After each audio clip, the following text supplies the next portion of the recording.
नमस्कार विद्यार्थियों, आज इस वीडियो के माध्यम से आप बहुत ही महत्वपूर्ण टॉपिक को याद कर पाएंगे। समझते हुए ही आपको याद करना है। चलिए समझते हैं।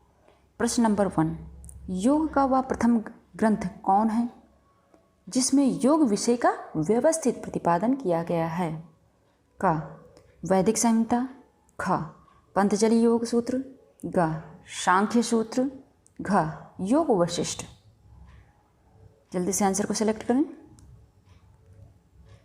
ख, पतंजलि योग सूत्र।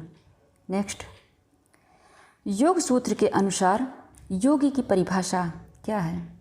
क, कर्म की कुशलता योग है।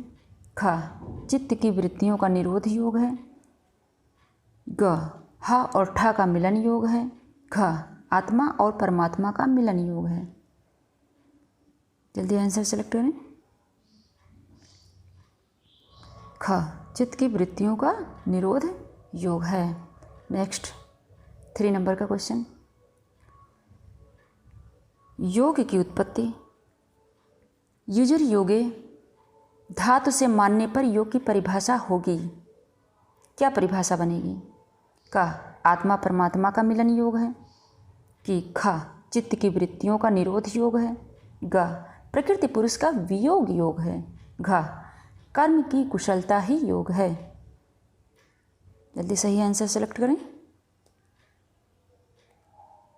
क, आत्मा परमात्मा का मिलन योग है।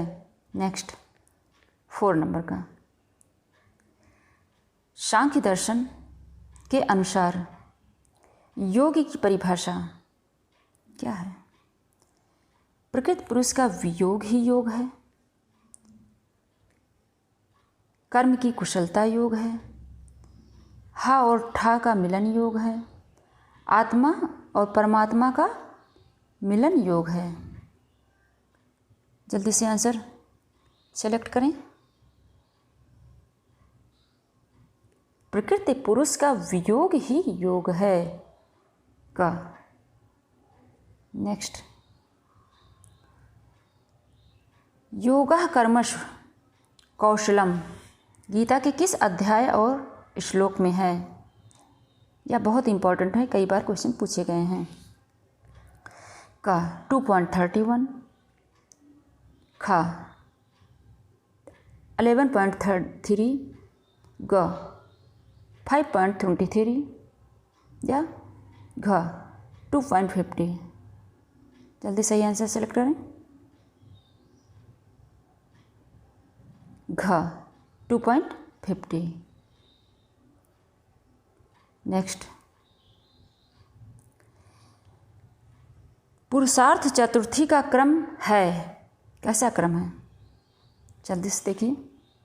का मोक्ष अर्थ धर्म काम, कि धर्म अर्थ काम मोक्ष, कि अर्थ काम मोक्ष धर्म, कि इनमें से कोई नहीं। जल्दी स्वयं आंसर सेलेक्ट करें। क्रम से रखना है इसको, तो क्या होगा? ख, धर्म अर्थ काम मोक्ष। नेक्स्ट, प्रस्थान त्रयी क्या है? इससे बहुत क्वेश्चन आपके सामने आते होंगे। प्रस्थान त्रयी क्या है? क, उपनिषद, गीता और ब्रह्मसूत्र। कि ख, वेदांत गीता और ब्रह्मसूत्र। ग, वेदांत ब्रह्मसूत्र योग सूत्र। घ, वेदांत गीता और महाभारत। जल्दी सेलेक्ट करिए प्रस्थान त्रयी। तो उपनिषद, गीता और ब्रह्मसूत्र का। नेक्स्ट, वेद का अर्थ क्या है? आपसे कई बार क्वेश्चन पूछा गया होगा ये। वेद का अर्थ क्या है? का बोध या ज्ञान। ख, यज्ञ और जप। ग, कर्म कांड। ख, आध्यात्मिकता क्या है? तो का बोध और यानी बोध या ज्ञान, आप इसको बोध कहें या ज्ञान, किसी प्रकार का सही नॉलेज। नेक्स्ट, समग्र वेद का तात्पर्य है क्या है? क, संहिता और गीता के संयुक्त रूप को। ख, संहिता ब्राह्मण आरण्यक गीता और उपनिषद के संयुक्त रूप से। ग, ब्राह्मण और उपनिषद। घ, संहिता ब्राह्मण आरण्यक उपनिषद। जल्दी से सेलेक्ट करिए, आप स्वयं आंसर देने की कोशिश करें। घ, संहिता ब्राह्मण आरण्यक उपनिषद। नेक्स्ट, उपनिषद का अर्थ क्या है? जिस विद्या के द्वारा ब्रह्म का सामीप्य एवं तादात्म्य प्राप्त किया जाता है वह उपनिषद है। कि जिस विद्या के द्वारा वृत्ति का निरोध हो वह उपनिषद है। कि जिस ज्ञान से प्रकृति पुरुष के द्वैत का ज्ञान हो वह है, या इसमें से कोई नहीं। उपनिषद का अर्थ आपको सेलेक्ट करना है। तो क, जिस विद्या से ज्ञान, जिस विद्या के द्वारा पर ब्रह्म का समीप्य एवं तादात्म्य प्राप्त किया जाता है उसे उपनिषद कहते हैं। नेक्स्ट, उपनिषद का केंद्र बिंदु क्या है? क, आत्मा। ख, आत्मा और प्रकृति। ग, प्रकृति पुरुष और आत्मा। घ, प्रकृति पुरुष और कर्मकांड। जल्दी से आंसर सेलेक्ट करें। क, आत्मा। नेक्स्ट, इसमें ये ध्यान रखना, इसमें आपको मैच करना है, ठीक है। और इसको ध्यान से समझना, क्योंकि इससे कई बार क्वेश्चन पूछे गए हैं। एक साइड में योग सूत्र है, देखो योग सूत्र, तत्ववैशारदी, योगवर्तिका, योगसार, मणिप्रथा, योग सुधाकर।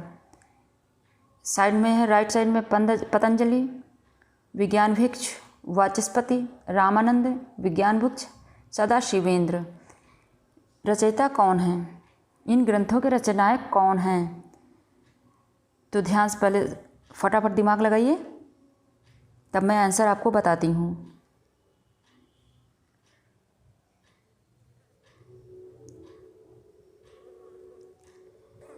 तो योग सूत्र का पतंजलि, जैसा ये इसका तो आप सभी जानते होंगे।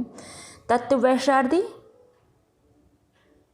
वाचस्पति, योगवर्तिका विज्ञान भिक्ष, योग सागर की रचयिता विज्ञान भिक्ष, मणिप्रथा रामानंद, योग सुधाकर सदाशिवेंद्र। तो आशा करते हैं आपने बहुत अच्छे से समझ लिया होगा, और जहाँ कहीं ना समझ में आए कमेंट बॉक्स में शेयर करना, मैं आपको दोबारा समझा दूंगी। और स्वयं देखना, दूसरों को ज़रूर शेयर करना। अगर नए हैं चैनल पर नए हैं तो चैनल को सब्सक्राइब करना, बेल आइकन जरूर प्रेस करना, ताकि मैं जैसे वीडियो अपलोड करूँ आपको तुरंत नोटिफिकेशन प्राप्त हो सके। धन्यवाद विद्यार्थियों।